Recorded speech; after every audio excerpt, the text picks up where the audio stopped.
The whole world is governed by laws, the universe, in fact. Laws. We call it the law of electricity. We call it the law of gravity. There's mathematical laws, there's physical laws, speed and velocity laws, agricultural laws. There's all kinds of laws. Now that we find ourselves on the spinning planet, you just have to learn what I call the setup. Learn the setup. Life's setup.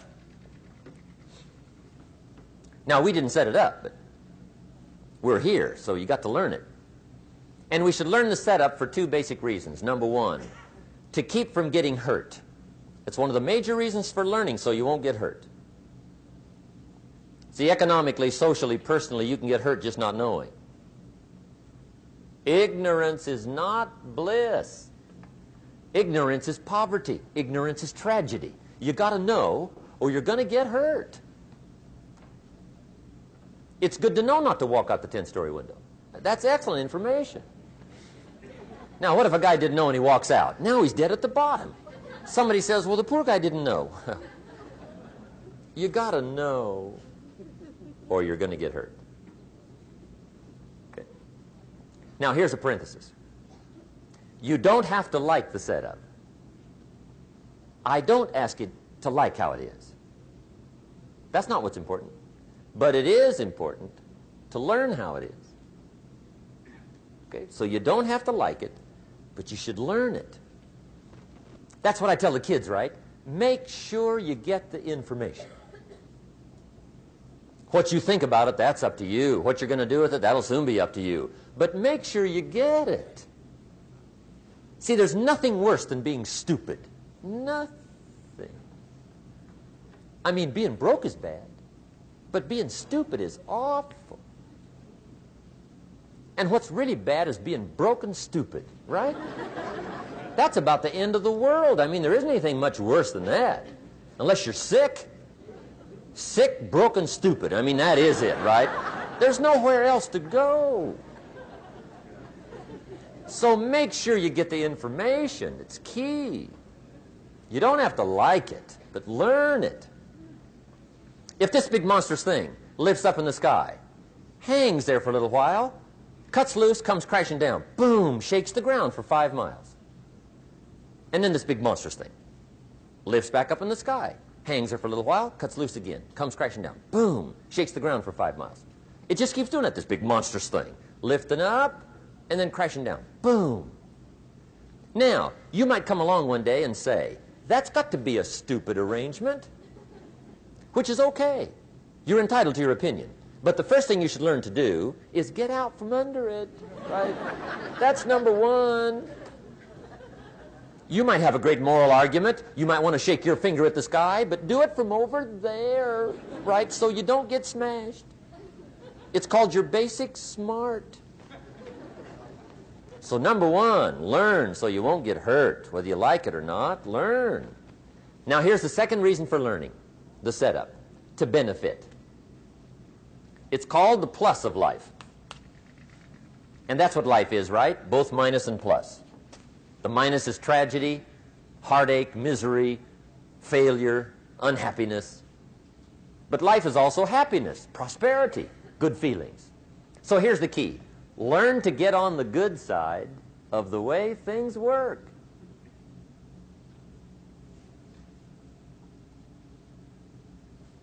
Now, here's two of the basic laws, and we'll take our break. Shof taught me these. They come from the Bible. Now, again, I'm an amateur, okay? When it comes to the Bible, I'm not a pro. So you'll sort of have to take my way of putting it. But here they are. The first one is the law of use. The law of use. And it goes something like this. Whatever you don't use, you lose. Lack of use causes loss.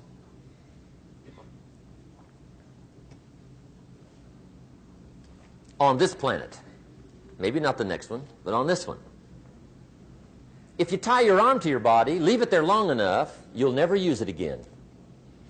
It's over for the arm. Now, it may not be over, but it's over for the arm. The only way to keep the use of this arm is what? Keep using it. If you quit, you lose automatically. They don't bring it up for a vote. You lose automatically when you quit.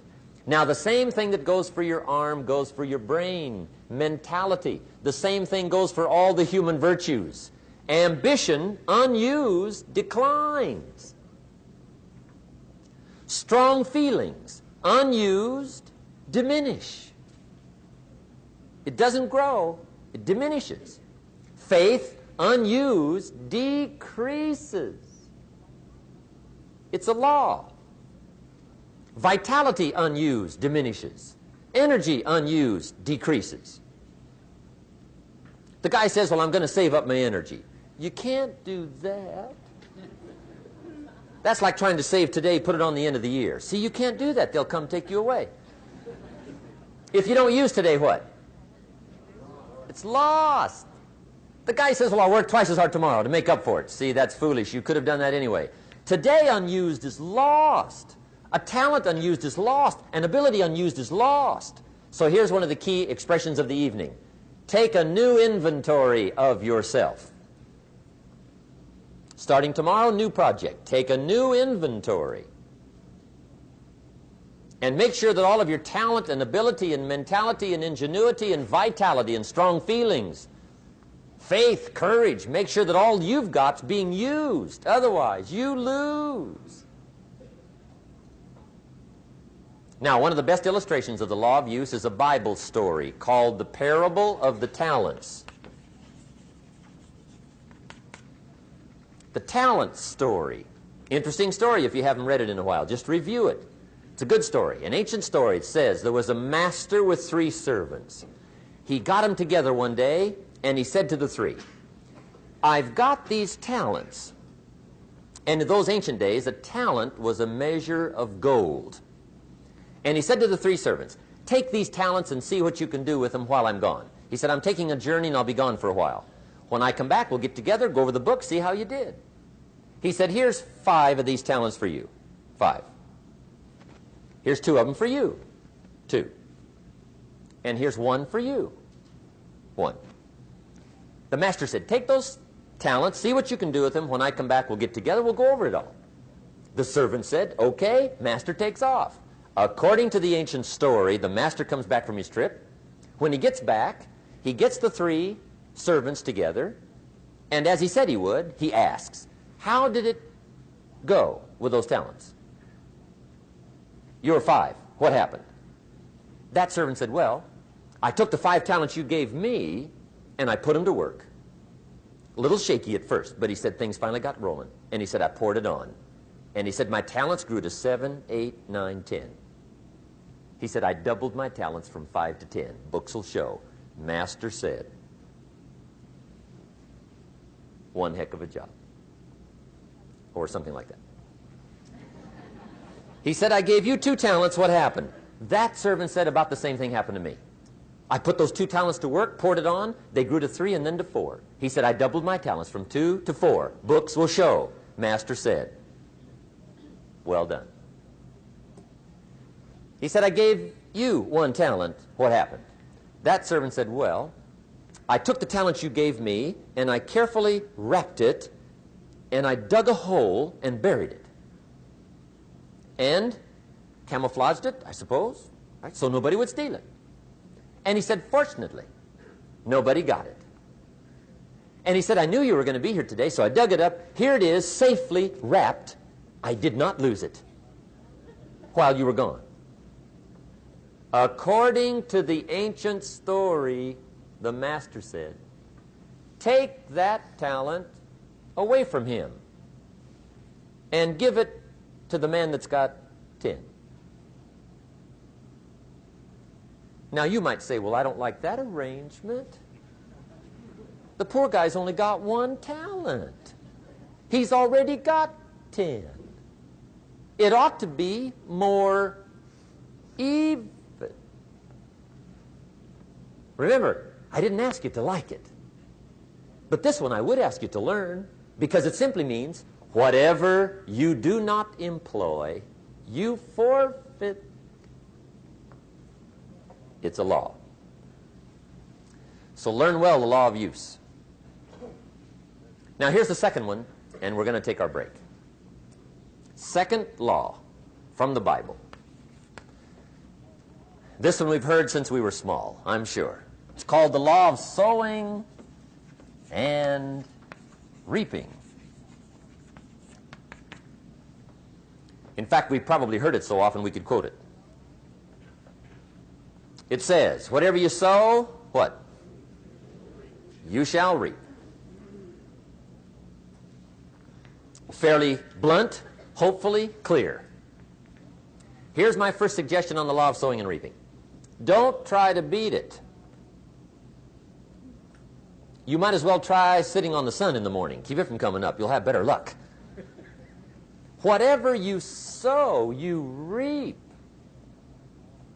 Now, for a fair share of my life, I'm a bit mixed up on how all this applies. Among a lot of things I was mixed up on. I knew I wasn't reaping too good. That I understood. My problem was I was confused about what was causing it. Remember me with the funny list? I thought those are the reasons why it isn't working out well. And then Mr. Schoaf gave me the clue that helped me figure it all out.